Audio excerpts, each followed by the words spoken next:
فتح بیت المقدس۔ حطین میں کامیاب و کامران ہونے کے بعد القدس کی جانب راستہ بالکل واضح ہو چکا تھا۔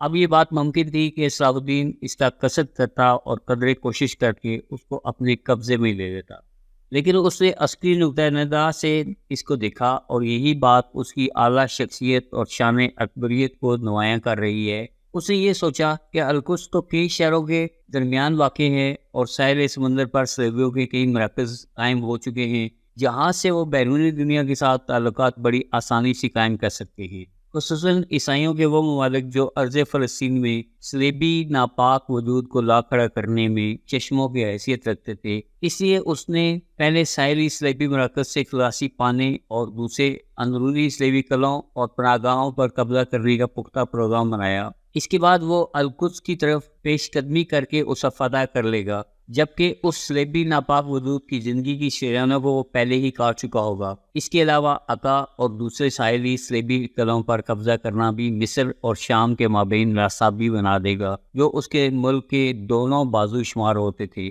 اس نے اپنے پروگرام کی تکمیل کے لیے عسکری اعتبار سے ہر طرح کی تیاری کی، مجاہدین کو اپنے ہمراہ لیا اور اپنے ذہنی کھینچے ہوئے خطوط کو زمین پر کھینچنے کے لیے چل پڑا۔ حطین کی کامیابی کے بعد صرف چند ماہ ہی گزرنے پائے تھے کہ اللہ تعالیٰ نے اسے بہت سے شہروں اور قلعوں پر فتح نصیب فرما دی۔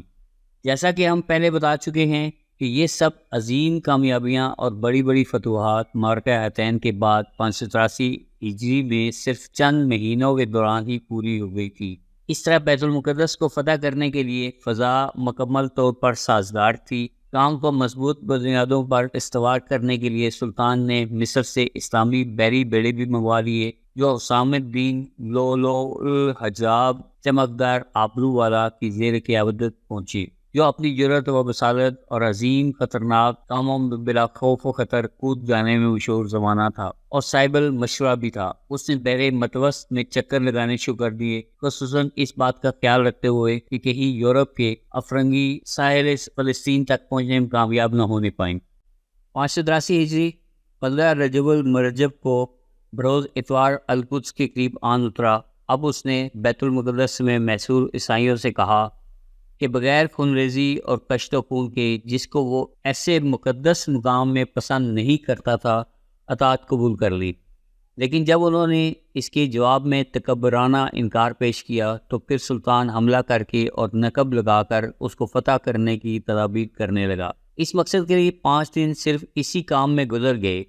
وہ بذات خود شہر کی دیواروں کے ارد گرد چکر لگاتا رہا تاکہ اس کا کوئی کمزور پہلو تلاش کر کے وہاں سے حملہ آور ہو سکے۔ بالآخر فیصلہ یہ ہوا کہ شمالی جہت سے حملہ کر ہی دے۔ چنانچہ 20 رجب کو اس نے اپنے لشکر کو اس جانب منتقل کر دیا۔ اسی رات منجنیقیں نصب کروانی شروع کر دی۔ صبح ہونے سے قبل منجنیقیں لگ چکی تھی، بلکہ اپنا کام کرنے کے لیے بھی مکمل طور پر تیار تھی۔ لو، اب انہوں نے اپنا کام شروع کر دیا۔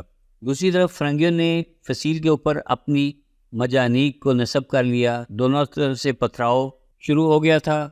فریقین کے مابین سخت ترین لڑائی ہو رہی تھی۔ امام ابن الاسیر کے بقول ایک دیکھنے والے نے دیکھا کہ ہر ایک فریق اس لڑائی کو دین سمجھ کر لڑ رہا ہے، اور بات ہے بھی ایسے ہی کہ دین ہی وہ چیز ہے جو انسان کے اندر کو متحرک کرتی ہے، موت کو اس کا محبوب بنا دیتی ہے، اپنا سب کچھ اس پر لٹا دینا اس کے لیے آسان ترین بنا دیتی ہے۔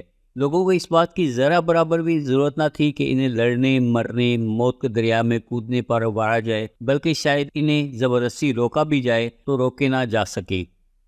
یکبارگی زوردار حملہ۔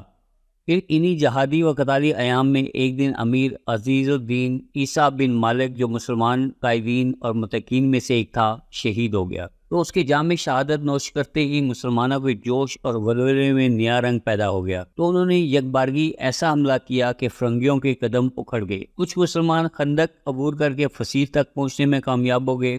دیوار توڑنے والے نقابوں نے شہر پناہ کو توڑنا شروع کر دیا۔ اس دوران دشمن کو دور رکھنے کے لیے مجانیق بلا توقف پتھراؤ کر رہی تھی اور تیر انداز مسلسل تیروں کی مسلح دار بارش برسا رہے تھے تاکہ یہ نقاب دیوار توڑنے والے اپنے مقاصد کو حاصل کرنے میں کامیاب ہو سکیں، یعنی یہ ان کے لیے کور فائر تھا۔ جان بخشی کی درخواستیں۔ جب ان فرنگیوں کے دفاع کرنے والوں نے مسلمانوں کے حملے کی شدت ان کے ارادوں کی صداقت اور القدس رسول اللہ صلی اللہ علیہ وسلم شب معراج کی عارضی قیامگاہ کو چھڑانے کی خاطر موت کو سینے سے لگانے کے جذبات کو دیکھا تو انہیں اپنی ہلاکت و بربادی کا یقین ہو گیا، اور سوائے امان طلب کرنے کے کوئی چارہ نہ تھا، تو وہ مذاکرات کرنے کے لیے مائل ہوئے۔ دنیا میں کافر قوموں سے مذاکرات کا طریقہ بھی یہی ہے کہ جہاد جاری رکھا جائے اور اللہ کے دشمنوں کا گھیرا تنگ کیا جائے کہ وہ مذاکرات کی اپیل کریں۔ یہ نہ ہو کہ مسلمان کمزوری دکھاتے ہوئے خود مذاکرات کی دعوت دی، اور وہ بھی مغلوبانہ جمہوری انداز میں کہ جس طرح آج کل ہو رہا ہے۔ پہلے مسلمانوں پر ظلم کیا جاتا ہے، ان کو ذلیل کیا جاتا ہے، پھر مذاکرات کی سازش کر کے ان کو نام نہاد معاہدوں کے جال میں پھانس کر بے بس کر دیا جاتا ہے۔ اسی طرح مغلوب عیسائیوں کے معززین جمع ہو کر سلطان کے پاس امان طلب کرنے کی غرض سے آئے، اور صلاح الدین ایوبی رحمۃ اللہ علیہ سے اس شرط پر امان کے طلبگار ہوئے کہ بیت المقدس اس کے حوالے کیے دیتے ہیں، تو آخر سلطان نے ان کی طلب کو مان لیا اور بیت المقدس لے کر انہیں امان نامہ دینے پر راضی ہو گیا۔